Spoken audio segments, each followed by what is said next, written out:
দক্ষিণেশ্বরে ঠাকুরের কাছে আসতেন ঠাকুরের অনেক ভক্ত।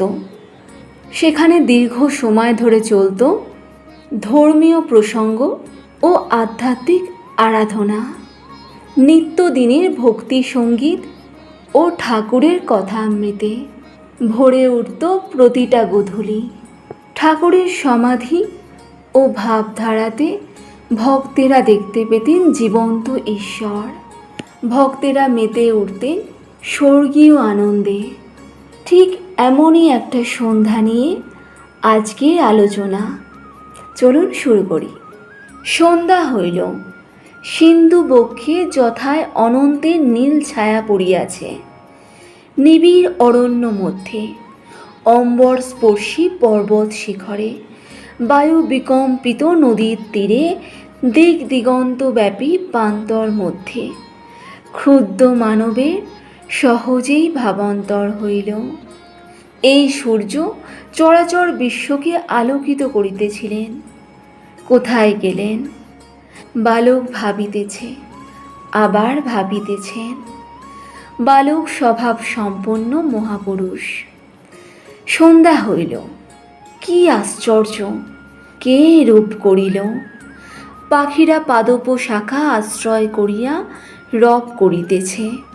মানুষের মধ্যে যাহাদের চৈতন্য হইয়াছে, তাহারাও সেই আদি কবি কারণের কারণ পুরুষোত্তমের নাম করিতেছেন। কথা কহিতে কহিতে সন্ধ্যা হইল। ভক্তেরা যে যা আসনে বসিয়াছিলেন, তিনি সেই আসনেই বসিয়া রহিলেন। ঠাকুর মধুর নাম করিতেছেন। সকলে উদ্গ্রীব ও উৎকীর্ণ হইয়া শুনিতেছেন। এমন মিষ্ট নাম তাঁরা কখনো শুনেন নাই। যেন সুধা বর্ষণ হইতেছে। এমন প্রেমমাখা বালকের মা মা বলে ডাকা তাঁরা কখনোই শোনেন নাই, দেখেন নাই। আকাশ পর্বত মহাসাগর প্রান্তর বন আর দেখিবার কি প্রয়োজন? সকলের অশান্ত মন কিসে শান্তি লাভ করিল? নিরানন্দ ধরা কিসে আনন্দে ভাসিল? কেন ভক্তদের দেখিতেছি শান্ত ও আনন্দময়? এই প্রেমিক সন্ন্যাসী কি সুন্দর রূপধারী অনন্ত ঈশ্বর!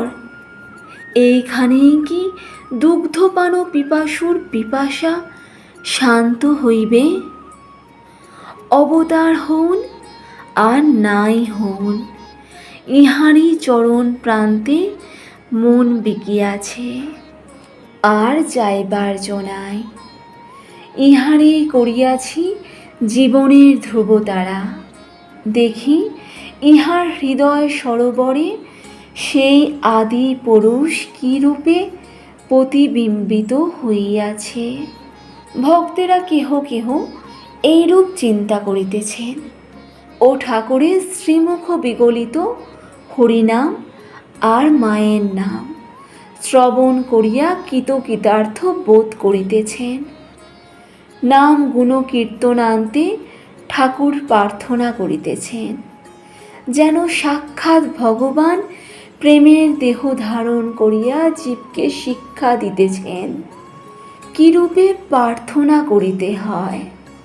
ঠাকুর বলিলেন, মা, আমি তোমার শরণাগত শরণাগত।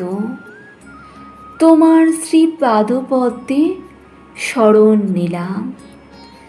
দেহসুখ চাই না মা, লোকমান্য চাই না, অষ্টসিদ্ধি চাই না। কেবল এই করো যেন তোমার শ্রী পাদপদ্মে শুদ্ধা ভক্তি হয়, নিষ্কাম অমলা অহৈতুকী ভক্তি হয়। আর যেন মা তোমার ভুবন মোহিনী মায়ায় মুগ্ধ না হই। মা, তোমা বই আমার আর কেউ নাই। আমি ভজনহীন সাধনহীন, জ্ঞানহীন, ভক্তিহীন। কৃপা করে শ্রীপাদপদ্মে আমায় ভক্তি দাও।